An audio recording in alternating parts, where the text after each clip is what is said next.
Great team win by our guys. I thought our guys had tremendous focus this week. They know all about the streak. They know all about everything. I know our guys kind of could feel a little bit, not necessarily disrespect, but like, for sure this is the year. For sure this is the year. And it kind of pissed off a lot of our older Kansas kids. And I told them, guys, you just got to prepare and you got to prep this week. You can't worry about Saturday. It's going to get here. And if we do the things we need to do, I have a feeling we're going to play really well, because these guys were razor sharp and focused, even coming off the bye week, that we knew if we played average, we'd lose the game. We knew that, because that's a dang good football team, and I got so much respect for Lance, and he knows it. But if we played our best football, we were a better football team. I really believe that, and I got the kids to really believe that.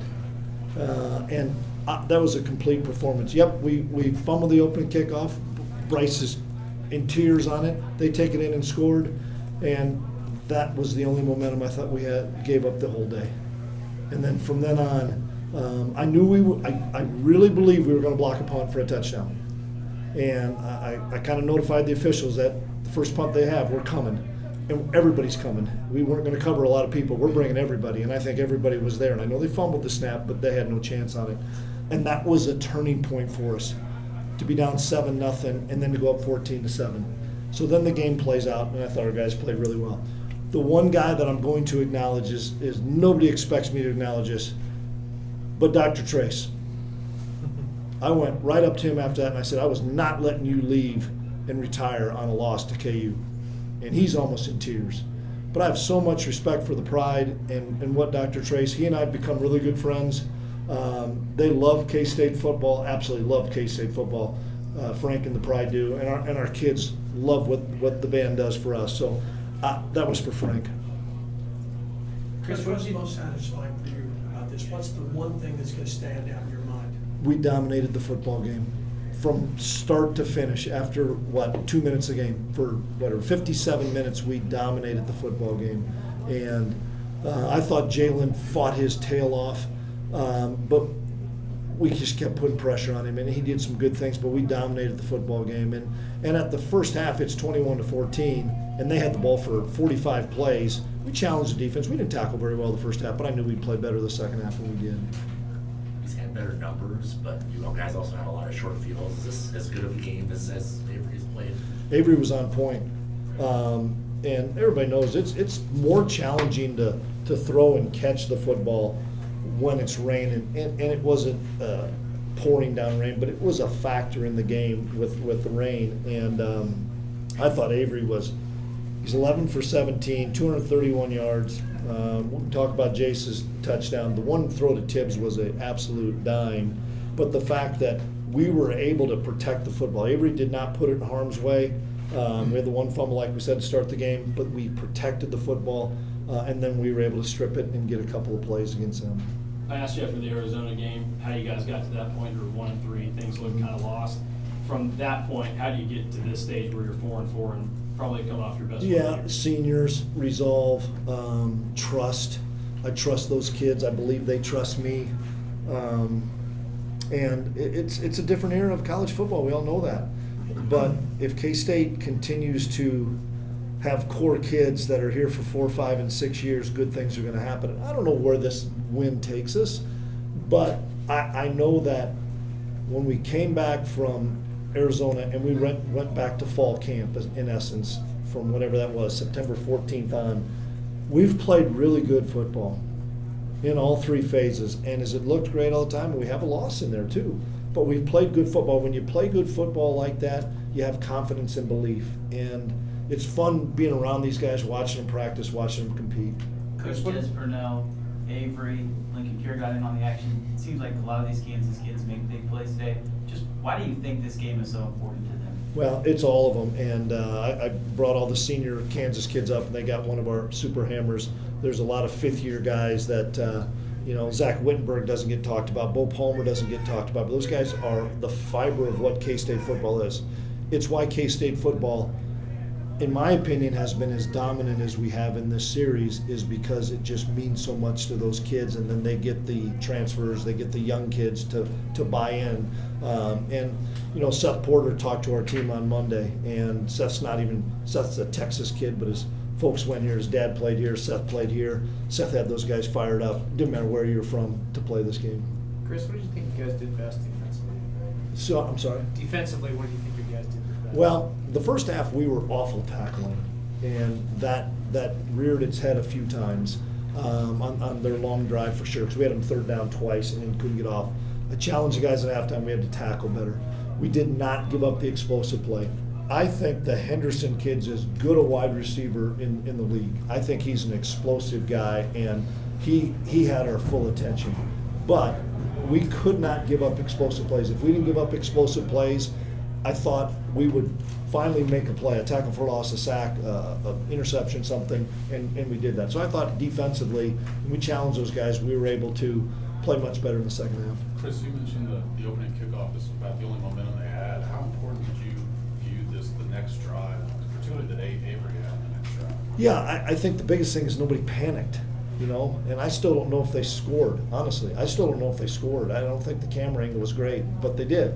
But our guys just didn't panic. It was like, okay, let's get into our drive, and we got into our drive, and then scored a touchdown, and then we were able to get a quick stop, and then the block punt or whatever it was for another touchdown. It was like, boom, that just flipped everything. Like, all the momentum's on their side, and it's 7-0. This crowd's crazy, and all of a sudden it's 14-7, and it's pretty quiet. You mentioned the deep ball to Jays, but it seemed like KU was playing at safeties up a little bit. Could you sense that shot coming? Well, we, after they had the long drive, I told Matt, be aggressive. And so we called a run play, and Avery checked it to a pass because we saw press. You can't press Jace Brown.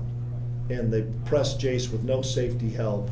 And I'm just telling you, that kid can fly. And when he's healthy, I knew what was going to happen. He faked it, and Jace beat him off the line of scrimmage, and then it's just, I mean, the kid's super fast. And that was probably the dagger, kind of like, hey, we got this thing cut down to 11 because we got the field goal, which I was glad they kicked the field goal. And then we come right back and boom, and now it's 42-17 or whatever, 35-17 or something. And it was like, oh, man, we had, and that's Avery and Jace with a call from Wellesley. What was your reaction to Jace going across the goal? Yeah, it wasn't real bright. And, you know, and I told him, I said it's a learning moment and stuff. What do you want me to do, kick him off? The kid's one of the best players in the country, and he'll learn from it, and I love that kid. Jace knows I love him. Jace is a competitor, man. And Jace probably heard a lot of the same stuff all of our guys heard, kind of like, we're going to kick your tail this year. It's not even going to be a game. And that really fueled our guys. I'm telling you, there was a different vibe in our building this week about the importance and magnitude of us coming out and playing great football in Lawrence. You had opportunities in that first half to kind of put it away I a know. little more. Just what was it about the second half where you guys are able to do that? Yeah, well, 21-7, and we got it in plus territory, and we take a couple losses. We had a chance to go 28-7, and we kind of screwed the pooch there. But in the second half, I think we got great field position, and I think we capitalized on that field position for sure.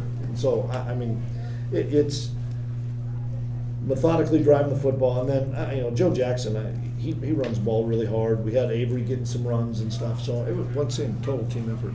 What was the key to the defensive pressure you had all day? Just maybe like physical.